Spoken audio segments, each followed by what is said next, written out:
गुरुर् साक्षात् परब्रह्मा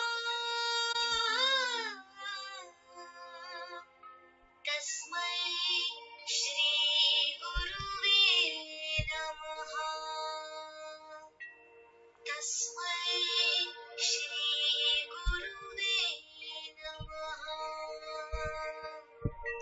तस्मै श्री गुरुवे नमः। ओके, वेलकम ऑल आईसीटी कवरी चैनल। आईसीटी कवरी चैनल में आप सभी का स्वागत है। नमस्कार दोस्तों, आईसीटी कवरी चैनल के अंदर आप जैसा कि जानते हैं बोर्ड के पेपर के रिवीजन राउंड चल रहे standard 12 general stream subject economics English medium के। आज हम आपको लास्ट के चैप्टर के अंदर स्टैंडर्ड 12 के 11 नंबर के चैप्टर के अंदर आपको ले जाने वाले हैं, जिसका नाम है emerging issue in Indian economy. Emerging issue in Indian economy के अंदर बोर्ड के पेपर के revision round standard 12 general stream economics Gujarat board के लास्ट जो अभी तक के क्वेश्चन हो गए हैं बोर्ड के पेपर के, उनके क्वेश्चन आंसर की रिवीजन सेक्शन सी, डी और ई के लिए मास्टर की कैसे क्वेश्चन को याद रखना है, याद रखने की ट्रिक कौन सी है, वो सब कुछ आप यहाँ पे अप टू 10 चैप्टर तक कंप्लीट करके आ रहे हो।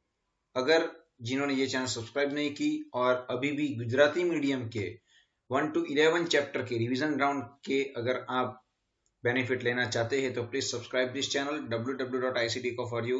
Just type on in Google and then subscribe this channel, press bell button and get the notification. Also you can install ICT Eco4U app from Google Play Store for the Android version. From that you can find out from standard 1 to college so many important educational links, educations, PDFs and documents are there. Textbook, blueprints and boards papers are also available. So just install from Google Play Store. तो 11 number के chapter की हम starting करते हैं। जीत और हार आपकी सोच पर निर्भर करते हैं। मान लो तो हार होगी और ठान लो तो जीत होगी। ठान लेना है हमें, 80% हमें लाना ही है, 70% लाना ही है, 65 भी लाना ही है। जो हम डिसाइड करते हैं वो ठान लेते हैं तो वहां तक हम पहुंच ही पाते हैं। मगर ठान लेना जरूरी है। जहां ठान लोगे तो जीत आ जाएंगे। 65 70 नहीं, वो ये मान लिया। मान लो तो हार होगी, ठान लो तो जीत होगी। तो अच्छे कोट के साथ हम आगे बढ़ते हैं। अब question number 1 section A for 1 marks MCQ is there. Which year was economic reforms introduced in India? March 2018 का questions। 1990, 1991, 1999, 2008. Answer is 1991.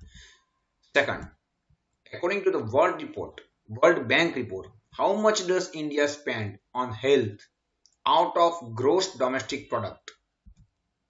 4%, 4.5%, 4.4, 4.3. Answer is 4.4. Double 4 याद रखना है। 2 चौकी लगा देनी है आपको, बराबर है। 2 बाउंड्री लगा देनी है इसमें अंदर। क्वेश्चन कौन सा है? According to the World Bank report how much does India spend on health. Health के ऊपर पूरे ग्रॉस जीडीपी यानी जीडीपी के अंदर से सिर्फ 4% हमारा जो हेल्थ के ऊपर कंट्रीब्यूशन है वो यहाँ पे दिख रहा है आपको। Which source of producing electricity is more spread of pollution? Thermal, nuclear, windmill, both A and B. Answer is both A and B. दोनों में ज्यादा से ज्यादा पॉल्यूशन होगा थर्मल और न्यूक्लियर के अंदर। In which source of producing electricity is more spread pollution, that is thermal and nuclear. Which of the following is policy related steps to reduce the problem of urbanization? Establishment of new industries in city having population more than 10 lakhs, development of small towns, increase in the regions imbalance, development of satellite towns near medium scale cities. Answer is development of small towns. Next, which factor is responsible for migration caused by attraction towards a better lifestyle in urban area? Answer is push, pull, planned or environmental? Answer is pull. Pull factor can attract towards the lifestyle of the urban areas. Which of the following is not positive effect of urbanization? High standard of living, changes in lifestyle, increasing pollution, cultural development. Which of the following is not a positive effect of urbanization? Answer is increase in pollution. One liner answer, section B, 1 marks each. Very, very important. What question are there? What is meant by development based migration? What is meant by development based migration? मार्च 2020 का question. What is meant by development based migration? Due to environmental reason, the migration that happened because of process of economic development, it is called development based migration. यानी अगर जहां पे development होने की वजह से हमें माइग्रेट करना पड़े, that is called development migration. जैसे कि सरदार सरोवर हाईवे अगर बन रहा है, एक्सप्रेस हाईवे बन रहा है, तो it is a develop the nation and that why we are migrate, that is called development based migration. What are the way through which electricity can be produced? 2020 का सवाल है. There are 4 ways through which electricity can be produced: by thermal, by nuclear, by biogas, by solar and wind cycle. 2018 का question, what is health? Very, very important. What is health? Health is not just absence of disease and physical strength. Health is not just absence of disease on physical strength, but it is an individual's physical, mental and social. Physical, mental and social well-being. Physical, mental and social. PMS. PMS well-being है तो हम healthy है. Disease हमारी body में नहीं है, वो एक डेफिनेशन नहीं है हेल्थ की. If individual have physical, mental and social well-being, then it is healthy person. State the source where there is no spread of pollution. Hydropower, windmill, solar power, biogas, etc. are the source where there is no spread of pollution. What are the types of effect of migration? What are the types of effects of migration? Effects of migration are 2: positive effect and negative effects. What is meant by urbanization? Generally, the migration of people from rural area to urban area is known as urbanization. What are the factors of regional based migration? The factors of regional based migration are pull factor and push factor. Region based, not regional based. Answer the following question as required, that is in section C for 2 marks. Very, very important. Now everyone have dictated the key points of C, D, E, entire all 3 sections. First is give the definition of town or city according to the census 2001. Municipality वाले अपने office में 5,000 की पगार देते हैं और 75% लोगों को 400 से ज्यादा मकान की सुविधा देते हैं. म्यूनिसिपैलिटी वाले अपने ऑफिस में 5,000 की पगार देते हैं और 75% लोगों को 400 से ज्यादा मकान की सुविधा देते हैं. म्यूनिसिपैलिटी वाले अपने ऑफिस में 5,000 की पगार देते हैं और 75% लोगों को 400 से ज्यादा मकान देते हैं. जो अंडरलाइन है वो अंडरलाइन मैच करना है, काफी इंपॉर्टेंट आपके लिए. First, municipality, that is municipality, corporation, cantonments, boards of notified town or notified town. Then 5,000 यानी 5,000 से ज्यादा लोग रहते होने चाहिए. 5,000 and more people have to live. Second, 75% non-agriculture sectoral. Density of population 400 or more per square kilometer. ये 4 जो point है वो आपको डिस्कस करने हैं 2 मार्क्स के लिए. यानी according to 2001 the criteria adopted for a town और city, that is all those area where there are municipality, corporation, cantonment board और notified town area committee. Second, all those area where 5,000 और more population live, 5,000 से ज्यादा लोग रहते होने चाहिए.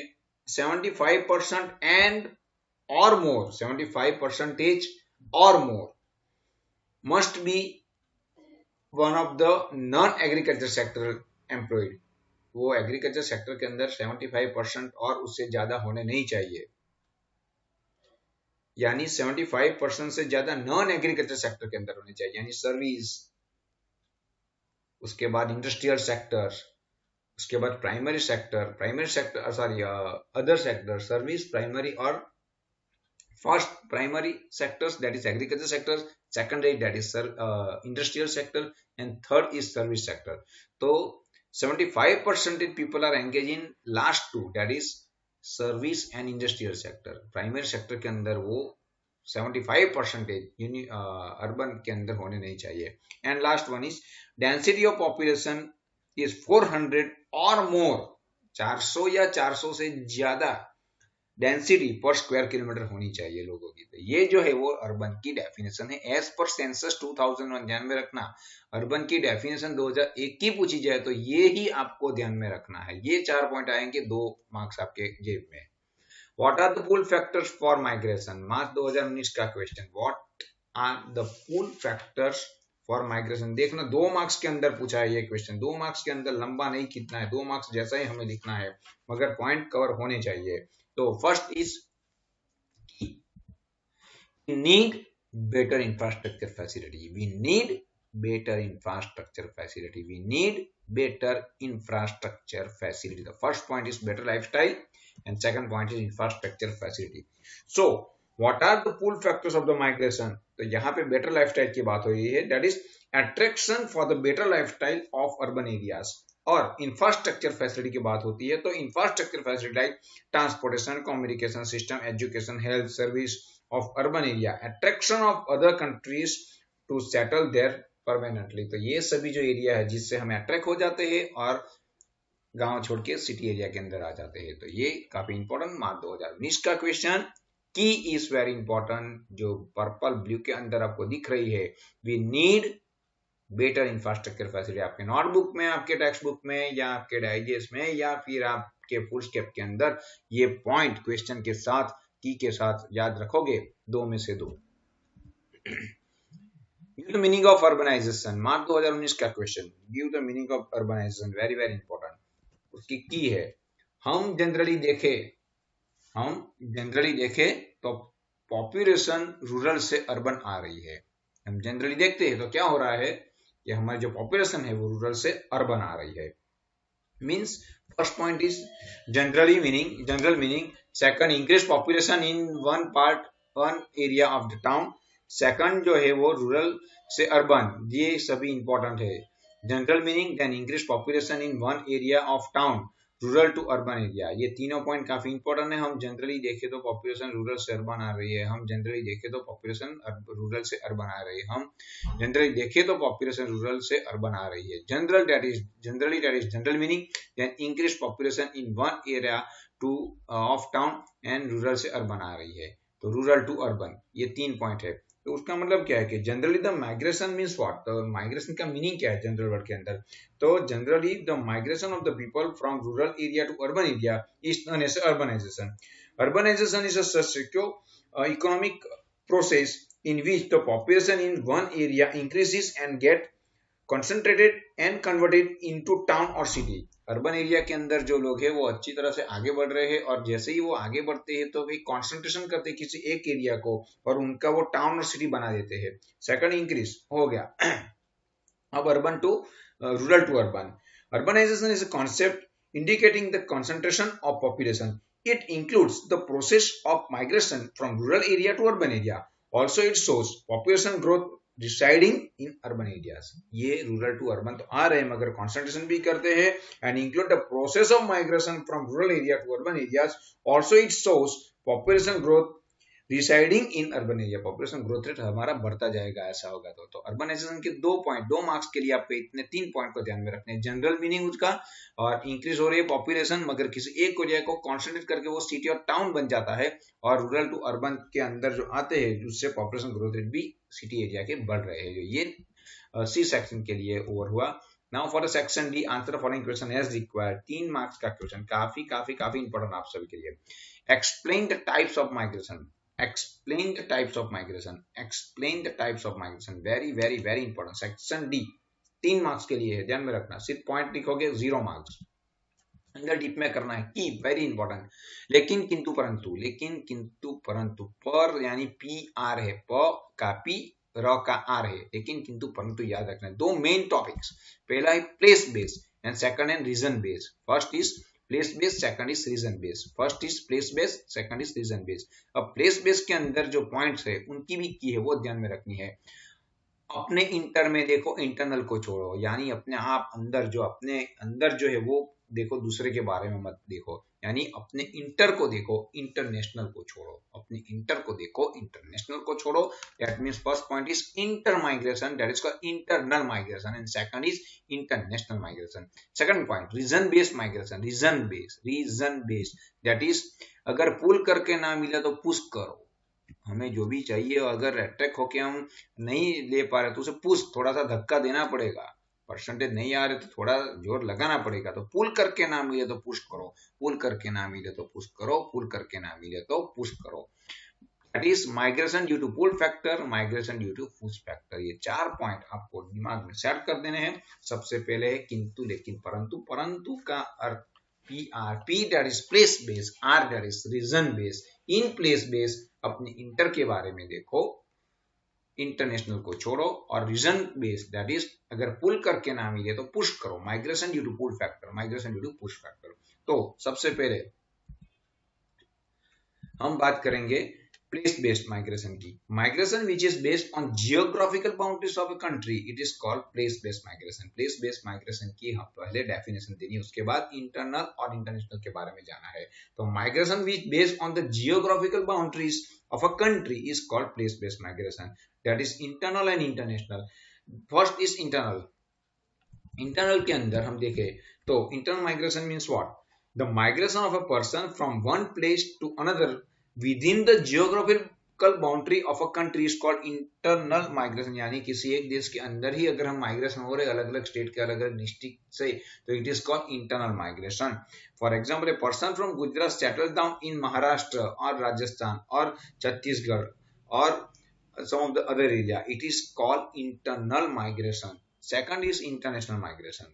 The migration of a person from one country to another country, one country to another country, एक देश वाले दूसरे देश में अगर जाके सेटल होते हैं, that is called international migration. For example, a person from the any part of the migrates to another country. For example, India के अंदर जो है वो यूएई के अंदर सेट हो जाए, कनाडा वाले इंडिया के अंदर है, इंडिया वाले ऑस्ट्रेलिया के अंदर जाके सेट हो जाए, तो दो कंट्री का माइग्रेशन, बाउंड्री को ब्रेक करना है, it is called international migration. अब रीजन बेस की बात करें तो पुल करके ना मिले तो पुश करो, पुल करके ना मिले तो पुश करो। सबसे पहले pull, migration due to pull factor. यहाँ पे रीजन बेस का मतलब क्या कि the migration of a person from one place to another place due to some reason, वहां पे ऊपर था एट्रैक्शन, यहाँ पे रीजन है, कुछ रीजन से अगर हमें जाना पड़ रहा है तो it is called region base. Sub point is migration due to pull factor. The attraction for the other place are responsible for the types of migration. Urban lifestyle, basic infrastructure facility, electricity, road, communication, fertilizer facilities, and second, recreational facility, educational, health are the better life of the public. So these are the one of the reason for the migration due to pull factor. Second, the higher income group in rural area are attracted by the pull factors quoted above and migrate to urban areas. They get better education facilities and opportunities for the job. There are many pull factors to attract upper classes in the rural areas. The migration due to such attraction is known as a migration to pull factor. तो pull factor का ये हमने complete किया कि अगर लोगों lifestyle, education, attraction अगर होता है लाइफस्टाइल का, और इलेक्ट्रिसिटी, रोड, ट्रांसपोर्टेशन ऐसा अच्छी तरह से अगर हमें एंजॉय मिल रहा है तो we are going to this, that is called pull, that is called migration due to pull factor. And second, migration due to push factor, that is push factors including a limited resources of employment and income. First of all, in rural area limited resources, उसके पास source कम हो रहा है, पैसे कम पड़ रहे हैं, lack of training and skill, उसके पास skill नहीं है, ट्रेनिंग नहीं है, उसकी वजह से उनको कंपलसरी अगर वहां पे अपने प्लेस को छोड़ना पड़े और अर्बन के अंदर सेटल होना पड़े, दूसरी जगह सेटल होना पड़े, तो उसे हम कहेंगे पुश फैक्टर्स के. The poor in rural areas are pushed out The poor in rural area are pushed out by the above factors. The people who migrate rarely succeed in getting good jobs or remunerative work. They have to continue their struggle for existence. There is no pull, that is called attraction, but push, that is called force to exit for them. यहाँ पे force compulsory उनको बाहर आना पड़ेगा वहां से. The migration due to such factors is known as a migration due to push factor. So they have to, if they want to live, they want to get 2 times foods, they have to come out from their area. So this is the compulsion are there, and this type of migration is known as a push factor. यानी उनको 100% वहां से compulsorily निकलना पड़े, क्योंकि उनके पास पैसे कम पड़ रहे हैं, लिमिटेड सोर्स है, उसके पास एम्प्लॉयमेंट नहीं है, इनकम नहीं है, और उनके पास ट्रेनिंग नहीं है, स्किल नहीं है, तो यहाँ आके उनको माइग्रेट होकर बहुत सारा स्ट्रगल करना पड़ेगा. स्ट्रगल करने के बाद वो अच्छी तरह से अपनी लाइफ जिंदा रह पाएंगे. Now state the importance of education. Very very important. Education की इंपॉर्टेंस. जुलाई 2019, 18 और मार्च 2019 का क्वेश्चंस. कीवर्ड्स. अगर नॉलेज को इंप्रूव करोगे तो पर्सन को प्रॉफिट होगा. अगर नॉलेज को इंप्रूव करोगे तो पर्सन को प्रॉफिट होगा. और लेबर को टेक्निकल ज्ञान देंगे तो एनवायरमेंट क्लीन होगा. अगर नॉलेज को इंप्रूव करो, अगर नॉलेज है आपके पास, अगर उनको अच्छा करो तो पर्सन को प्रॉफिट होने ही वाला है.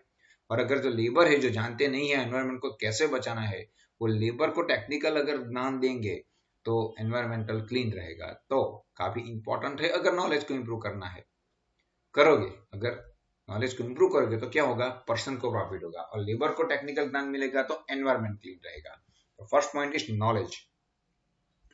Through education an individual acquires more knowledge that makes him eligible for the high class opportunity which improve his standard of living. Education का क्वेश्चन है, तो नॉलेज अगर हमें मिल रहा है तो हमारा जो स्टैंडर्ड ऑफ लिविंग है वो हाई होता नजर आएगा. Second, improve a person's ability. Education improve a person's ability to exchange ideas and uplift his self confidence. उसका सेल्फ कॉन्फिडेंस बढ़ेगा, वो जहां पे थोड़ा सा ऊपर आता दिखाई देगा उनका लेवल को. Makes a persons efficient. Person efficient हो सकता है, ध्यान में रखना. It help an individual take profits and person are also efficient. उनकी एफिशिएंसी में एजुकेशन से बढ़ावा मिलेगा. It makes a person efficient enough to utilise the opportunities generated in the society through development. It makes a person efficient enough to utilize the opportunity generated in the society. Society के अंदर जो उनके लिए जो opportunity है उनको वो हासिल करने के लिए वो एफिशिएंट रहेगा. Second, help to take profitable decision. It help an individual to take profitable decision for himself that can build congenial atmosphere for him and lead a good life.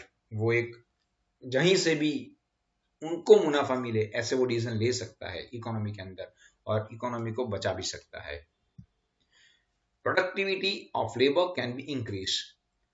To education productivity of the labour must increase. पहले से ज्यादा उनके पास knowledge होगा, वो ज्यादा productivity से आगे बढ़ेगा, उनका पैसा भी ज्यादा आएगा, कमाने का जो रेट है, ट्रेंड से वो भी अपवर्ड्स नजर आएंगे. Provides technical knowledge.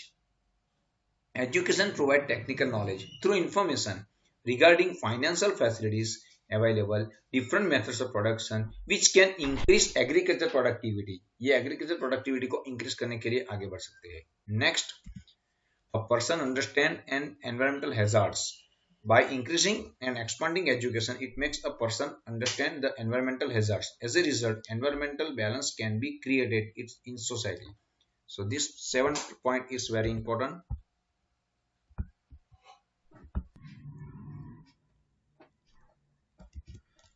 So if they are educated, they can get so many technical knowledge, and if they getting technical knowledge, they have good beneficial in production technique also. So by increasing the expanding education, it makes persons understand the environmental hazards. Last point जो है, a person understand the environmental hazard.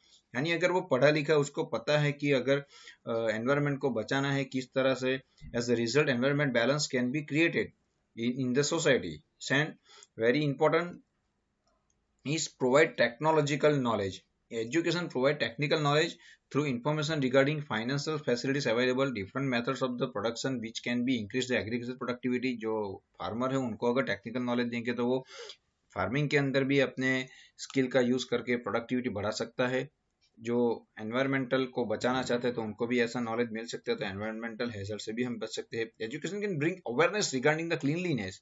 जो economy के अंदर cleanliness required है, health related भी बहुत सारे issue आ रहे हैं, डेथ रेट भी बढ़ रहे हैं क्लीनलीनेस के अवेयरनेस के बिना, तो ये भी हम अगर नॉलेज देंगे, एजुकेशन देंगे, तो education can bring awareness regarding cleanliness and health. So thus it can be said that through the education efficient labor can be created which can contribute sustainability to economic development. तो ये section D के 3 question के आगे हम जाए, 2 question हमने complete किए अभी, अब थर्ड क्वेश्चन के ऊपर हम जा रहे हैं। सेक्शन डी मार्च 2018 का क्वेश्चन, write a short note on development of Indian railway. Write a short note on development on Indian, March 2018 के अंदर ये पूछा गया क्वेश्चन। उनकी की आपको ध्यान में रखनी है, 2-3 बार बोलना है, 2-3 बार लिखनी है, टेक्स्ट बुक में, नोटबुक में, डाइजेस्ट में, और फुटस्टेप के अंदर लिखो, क्वेश्चन के साथ लिखो कौन सी की कौन से क्वेश्चन की, that is very very important. 1853 को बॉम्बे में 22 माइल की एशिया की नंबर 1 और वर्ल्ड की 4th नंबर की रेलवे स्टार्ट हुई, जिसमें 8200 यानी 8200 पैसेंजर्स और 970 गुड्स मॉडर्नाइज हुए। 1853 को बॉम्बे में 20 माइल्स की एशिया की नंबर 1 और वर्ल्ड की 4th नंबर की रेलवे स्टार्ट हुई, जिसमें 8200 पैसेंजर्स, 8200 मिलियंस पैसेंजर्स और 970 tons only, not goods but 970 tons goods modernise हुए। ये पॉइंट है। सबसे पहले 1853 की बात, तो railway started in India 16 April 1853, Bombay to Thana. Second 22 miles, that is approximately 34 kilometers long. Second, number 1 in Asia and number 4 in world.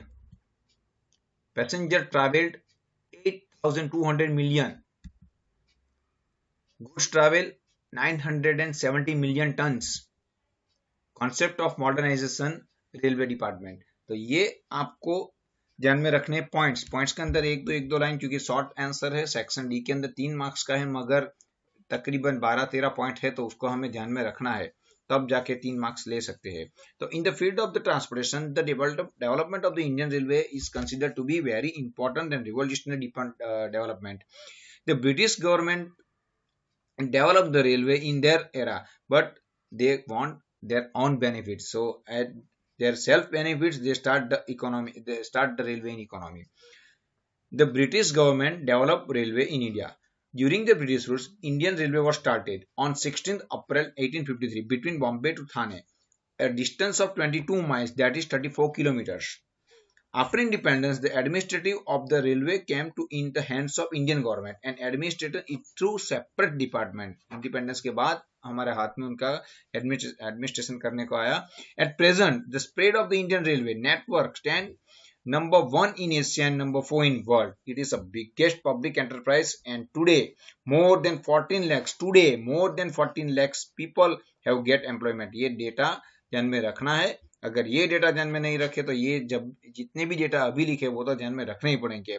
Employment generate हो रहा है 14 lakhs जितना, और 8,200 million passenger travel and 970 million tons of goods were transport by the Indian railway in 2012। 2012 की बात करें तो 2012 के अंदर एवरेज 8,200 मिलियन पैसेंजर ट्रैवल करते थे और 970 मिलियन टन्स गुड्स ट्रांसपोर्ट होते थे।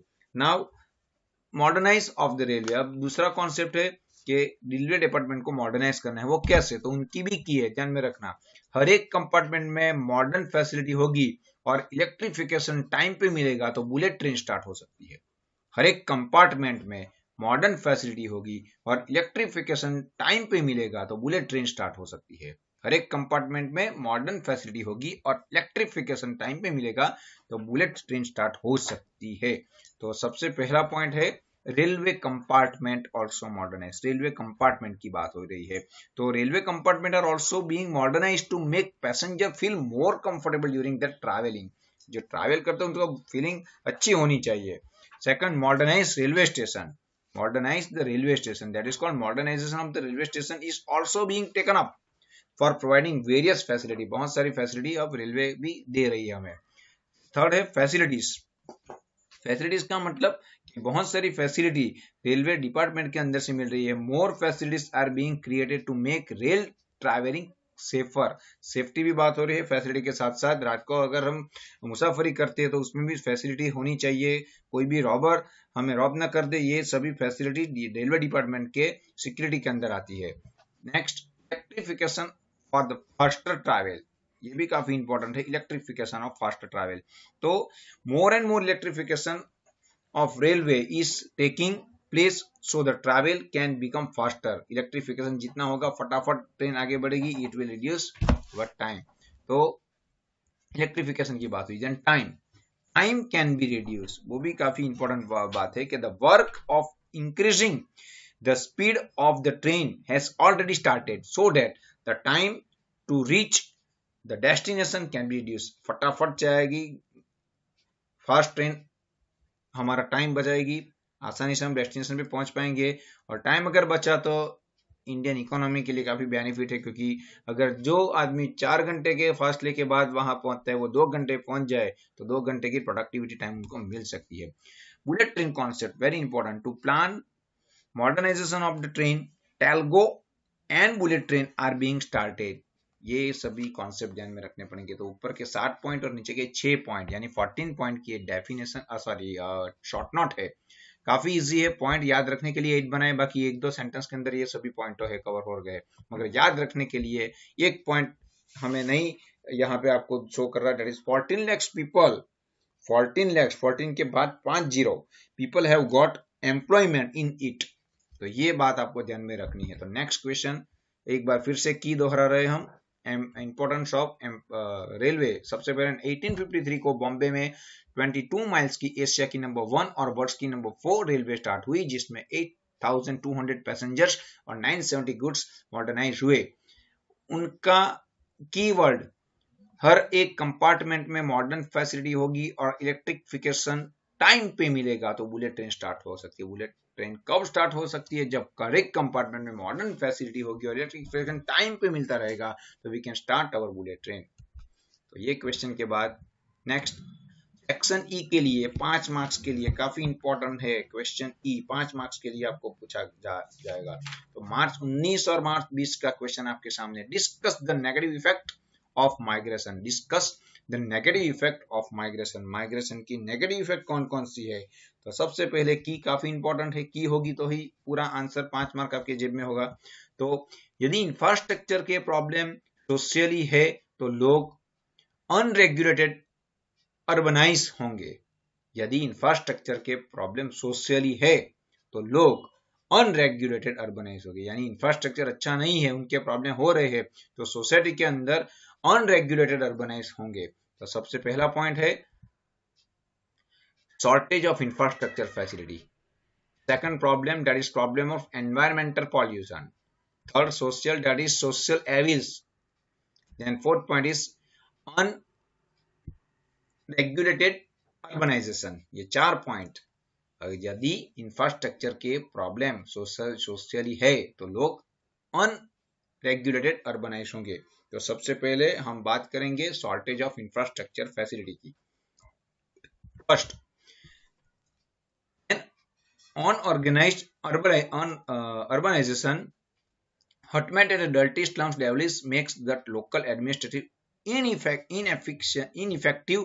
They're providing enough water, drainage, road, transportation, communication, toilet, education, school, health service, etc. As a result, poor classes are affected by the serious life-threatening disease. यानी infrastructure facility नहीं है, ये negative effect है कि अगर ज्यादा वो आ रहे हैं यहाँ पे, बस्ती हमारी बढ़ रही है तो इंफ्रास्ट्रक्चर की उनको शॉर्टेज मिलेगी. उनको पीने का पानी, उसके बाद टॉयलेट, उसके बाद रोड, ट्रांसपोर्टेशन, कम्युनिकेशन की फैसिलिटी नहीं मिलेगी तो थ्रेटिंग डिसीज के अंदर वो जा सकते हैं. Second problem of environmental pollution. As a hutment and dirty slum dwelling increases the shortage of toilet and drainage facilities along with shortage of waste removal system, drainage की system, waste removal system arise, which increases the environment pollution. This problem becomes serious as a result of migration. In the same way, noise pollution and water pollution are also serious problem. जो environmental pollution है, अगर लगातार हटमेंट और dirty slums area बढ़ते जाएंगे और shortage of toilet drainage की अगर फैसिलिटी नहीं होगी तो वेस्ट रिमूवल सिस्टम जो है, पानी कहाँ, गंदा पानी कहाँ उसको निकाले, तो ये एक सीरियस इश्यू बन सकते हैं इकोनॉमी के अंदर, और नॉइस पॉल्यूशन भी हो सकती है, वाटर पॉल्यूशन भी हो सकते हैं.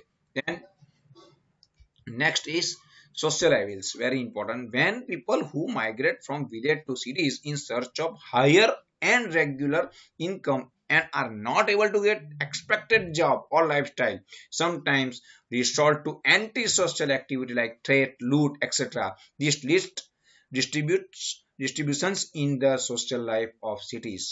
It leads disturbance the social life of the cities.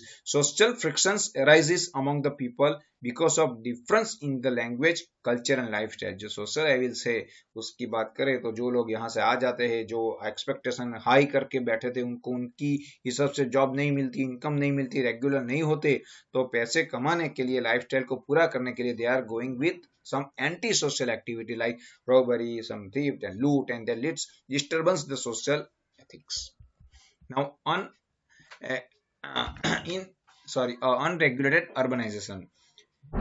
Village people who are less educated, insufficient, untrained and poor migrate to cities due to low income. They are processed to live in some property cities and result in uncontrolled urbanism. As there no alternative, the cities hutment area and slums area are going on. यानी जो बहुत सारे आ रहे हैं, कोई regulator नहीं है, बहुत सारे लोग वहां से आ रहे हैं एक अट्रैक्शन के बेस पे, कुछ ना कुछ कमाने के बेस पे, मगर उनके पास नॉलेज नहीं है, स्किल नहीं है, एजुकेशन नहीं है, ट्रेन नहीं है वो, तो उनको अपने हिसाब से ही जॉब करनी पड़ेगी. अपने हिसाब से स्टैंडर्ड ऑफ लिविंग अगर इम्प्रूव हो रहा है तो बात अलग है, मगर अपना अगर एजुकेशन का लेवल डाउन है, ट्रेनिंग नहीं है, स्किल नहीं है, तो they are not able to get their expected job.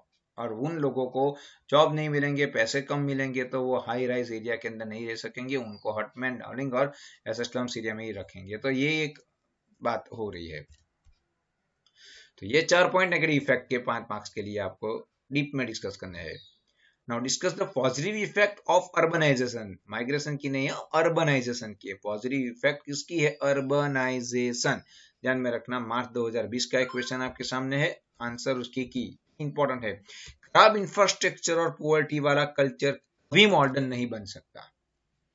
खराब इंफ्रास्ट्रक्चर और पुअर्टी वाला कल्चर कभी भी मॉडर्न नहीं बन सकता. उनका सोशल स्टैंडर्ड ऑफ लिविंग नीचा ही रहेगा. जिसका खराब इंफ्रास्ट्रक्चर है, पुअर्टी है, तो कल्चर कभी भी मॉडर्न नहीं बनेगा और उनका सोशल स्टैंडर्ड भी नीचा रहेगा. ये पॉजिटिव इफेक्ट है. देखना, सबसे पहले पॉइंट इंफ्रास्ट्रक्चर की बात हो रही है. जो अर्बनाइजेशन हुआ, लोग गांव से अर्बन एरिया के अंदर आए, कमाने के लिए आए, अट्रैक्शन हो के आए, पुश फैक्टर्स आए, पुल फैक्टर के, मगर जो आए उनकी पॉजिटिव इफेक्ट क्या हुई? तो increase infrastructure facility. Second, reduction in the poverty. Third, culture development. Fourth, ultra modern health service. Fifth, social effects and modern thinking. Standard of living is high. ये 6 पॉइंट मार्च 2020 के लिए काफी इंपॉर्टेंट है. जो positive effect of urbanisation की है उसके अंदर हमें ये पॉइंट को ध्यान में लेना है. तो increase in infrastructure facility. First of all, तो due to urbanization there are continuously increase in the infrastructure facility like education, health, banking, transportation, road, insurance, telecommunication opportunity. These all are due to urbanization. This facility create more employment opportunities that leads to income rise and rise in purchasing power, which necessitates the set up the new industries, and this cycle keep moving on.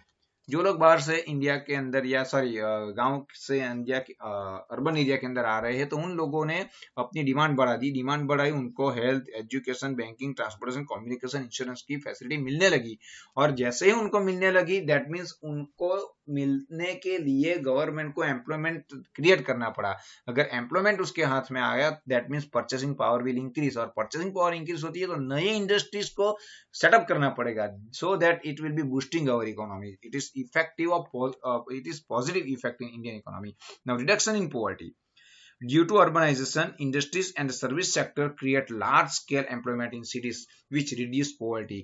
Rural poor and unemployed who come to urban areas get employment according to their capabilities, which also leads the reduction in poverty. Second point reduction poverty, जो बाहर से पहले उनको पैसे नहीं मिल रहे थे यहाँ आ गए, इंडिया के अंदर, सूरत के अंदर, अहमदाबाद के अंदर, मेट्रोपॉलिटन सिटी के अंदर गांव से आए, उनको अपने अपने एफिशिएंसी, अपनी अपनी कैपेबिलिटी, अपनी अपनी एजुकेशन के हिसाब से उनको पैसे मिले, पैसे मिलने से उनकी जो पहले पुअर्टी थी वो रिडक्ट हो गई है। Now third is cultural development in cities. Advance in cities हम बात करें इन सिटीज एरिया के अंदर, तो in cities advance educational facilities are available, so an individual can attain all round development, that is called holistic development can happen in that area. So education is very important, so they get education in this area and all round holistic development are there, so an individual can attain all round development which improve their personality of the individuals and make him a cultured individual of the society. Cultured एक personality उनकी create हो रही है. Also the urban people enrich them culturally utilising libraries which modern facilities book stall and various cultural programme एक हो रहे हैं, अलग अलग कंट्री अलग अलग रीजन के साथ मिल रहे हैं, अपने अपने कल्चर को शेयर कर रहे हैं और एक एटमोस्फियर जो है वो हेल्दी बना रहे हैं, ये एक इंपॉर्टेंट है. Now social effect of modern thinking. The thinking of the people of urban areas is modern because compared to village, cities have better education, cultural development and modern means of communication. Such facility make urban people quickly adopt the modern words. गांव के Orthodox thinking जो superstitions के अंदर वो मानते हैं वो गांव के लोग हैं, मगर यहाँ आने के बाद they get knowledge, they can education and with the help of this they can enrich their ability to thinking, and as a result standard of living is very high, and cities have now get better education facility, development, modernization are also there, communication are also fast, so that they can quickly adopt the modern lifestyle of Indian economy and cities area. Now standard of living high. Last point, urbanization result in rise in income and availability of modern infrastructure facility. As a result, the standard of living is higher in urban areas as compared to the rural area. पैसे आएंगे, standard of living high होता ही नजर आएगा. गांव में जो कमा रहे थे उनसे अपना गुजारा करते रहे, मगर जैसे जैसे पैसे आते हैं अपनी सोच चेंज होती है, अपना सोसाइटी में पर्सनैलिटी अलग होते हैं, कल्चर होते हैं वो लोग, और उनकी जो स्टैंडर्ड ऑफ लिविंग है वो थोड़ी थोड़ी हाई होती जाएगी. Next is negative effect of urbanisation. ध्यान में रखना, ऊपर का क्वेश्चन है नेगेटिव इफेक्ट ऑफ माइग्रेशन, यहाँ है नेगेटिव इफेक्ट ऑफ अर्बनाइजेशन, दोनों को मिक्सअप मत करना. आंसर जुलाई 2018 का एक क्वेश्चन है, जुलाई 2018 के अंदर ही पूछा गया था. पॉइंट है, अगर इनकम इंसान को सोसाइटी में लो मिल रही है, अगर इनकम इंसान को सोसाइटी में लो मिल रही है तो प्रॉब्लम बढ़ेगा. अगर इनकम इंसान को सोसाइटी में लो मिल रही है, इंसान को इनकम सोसाइटी के अंदर कम मिल रही है, लो मिल रही है, तो प्रॉब्लम बढ़ेगा. मगर फैसिलिटी मिलेगी तो एनवायरमेंट के प्रॉब्लम दूर होंगे. मगर पैसों की फैसिलिटी मिलेगी तो एनवायरमेंटल प्रॉब्लम दूर होंगे. अगर पैसों की फैसिलिटी मिलेगी तो एनवायरमेंटल प्रॉब्लम दूर होंगे. सो फर्स्ट पॉइंट इज, अगर इनकम इंसान को सोसाइटी में लो मिल रही है तो प्रॉब्लम बढ़ेगा, मगर पैसों की फैसिलिटी मिलेगी तो एनवायरमेंट के प्रॉब्लम दूर होंगे. The first point is income inequalities effect negative. Urbanisation की नेगेटिव इफेक्ट के बारे में हम बात कर रहे हैं. Income inequality. Second, social inequality. Third, law and order problem. Fourth, problem of slums and dwelling area. Question of infrastructure facility. Problem of environmental pollution. तो ये पॉइंट आपके सेक्शन जो ई है उसके अंदर 5 मार्क्स के क्वेश्चन के अंदर 6 पॉइंट. अगर इनकम इंसान को सोसाइटी में लो मिल रही है तो प्रॉब्लम बढ़ेगा, मगर पैसों की फैसिलिटी से एनवायरमेंटल के प्रॉब्लम कम होंगे। तो ये 6 पॉइंट है। उनका सबसे पहला पॉइंट है इनकम इनइक्वालिटी। इनकम इनइक्वालिटी की बात करें तो in urban area the people are very highly educated, entrepreneurs, business managers whose income level are very high, while there are poor laborer who are illiterate, do not having good skill, do not having some of the special extra knowledge, they are also uneducated. So the inequality income are obviously there, because if they are not having good knowledge in their mind, they are not adopt good and high salarized job. तो इन income inequality हुई urbanisation से। Second point है social inequalities.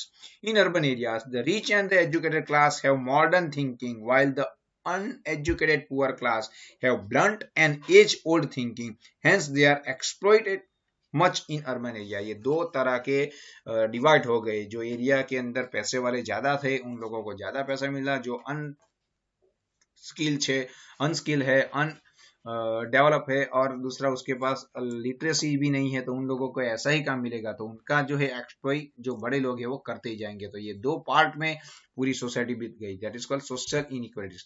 Low and order problem. Uncontrolled urbanization has led a population explosion in urban area, which creates many serious problems that we all know. In the absence of the employment opportunities and the ability to earn enough income, people resort to theft, loot, etc.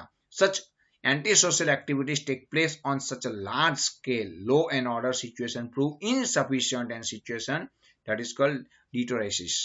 तो हम जानते हैं कि ज्यादा लोग आ रहे हैं, उनको कुछ पैसे नहीं मिल रहे हैं, तो जिंदा रहना है, खाना पड़ेगा, कुछ ना कुछ तो चाहिए, तो एंटी सोशल एक्टिविटी बढ़ गई है।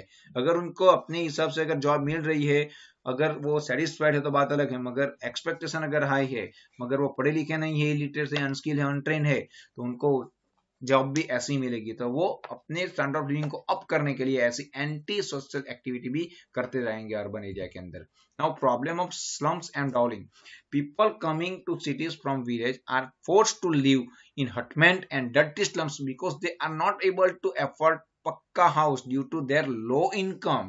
Such people from village constitute the labor class and their affordability is very low. अगर affordable है तो अच्छे मकान के अंदर रह सकते हैं, अच्छे लोकेलिटी में रह सकते हैं, मगर they are not educated, they are not having good knowledge, and they are not getting as they expect that job, so that they can have to live at low rise, and dowling and some of the hutment areas increases. Question of infrastructure facility, ये भी एक question mark है। Due to urbanization, infrastructure facility like health, roads, shortage of pure drinking water are not sufficient, which result in problem of waterborne disease, question of sanitations and shortage of electricity. ये सभी हम अच्छी तरह से जानते हैं कि sanitation, shortage of electricity, अच्छे मकान नहीं है, ड्रिंकिंग वाटर नहीं है। Why? Because of urbanization is going on. So problem of some of this type of facilities are also facing due to urbanization. Urbanization से ये सभी इंफ्रास्ट्रक्चर फैसिलिटी के भी प्रॉब्लम हो रहे हैं। 6 point, problem of environmental pollution. Problem of environmental pollution. Due to industrialization in urban areas, pollution level reaches beyond limit. The dirt and squirrels also creates further problem of health. Noise pollution, water pollution, these are in due to urbanization. ये भी एक problem है, environment को बिगाड़ने के लिए अच्छी तरह से वो आगे आ रहे हैं, उनका जो लिमिट है उससे भी ज्यादा पॉल्यूशन हो रहा है। तो ये 6 पॉइंट को आपको ध्यान में रखने हैं। तो ये हमारा स्टैंडर्ड 12 का बोर्ड के पेपर के इंग्लिश मीडियम के रिवीजन राउंड के 1 to 11 चैप्टर यहाँ पे कंप्लीट हुए हैं। जैसा कि आप सभी जानते हैं कि आईसीडी इको फॉर यू के अंदर 1 to 12 के इंग्लिश मीडियम के ये सब कंप्लीट हुए हैं। अब नेक्स्ट जो वीडियो है वो गुजराती मीडियम के चैप्टर नंबर 1 से बोर्ड पेपर के रिवीजन, फिर से गुजराती मीडियम के जो इंपॉर्टेंट क्वेश्चन है उनके कैसे याद रखने हैं क्वेश्चन को, कौन से पॉइंट बनाने हैं, कौन से कीवर्ड से, जैसे 1 to 11 चैप्टर के अंदर CDE के अंदर जितने भी क्वेश्चन आए थे वो सभी क्वेश्चन को कैसे याद रखना है, उनकी कौन सी की है, क्योंकि की आपके पास अगर है तो हर एक, अगर 8 पॉइंट है, 9 पॉइंट है, की जेब में है तो आप अच्छी तरह से लिख पाओगे।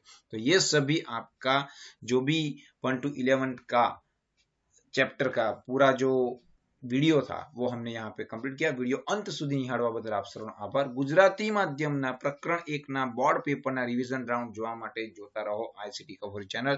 And very important announcement for the you 1 to 11 chapters entire bulk video will be shared on Telegram and also on my ICT Eco for You app के अंदर भी ये 1 to 11 हम शेयर करने वाले हैं, उनकी लिंक भी आपको मिलेगी.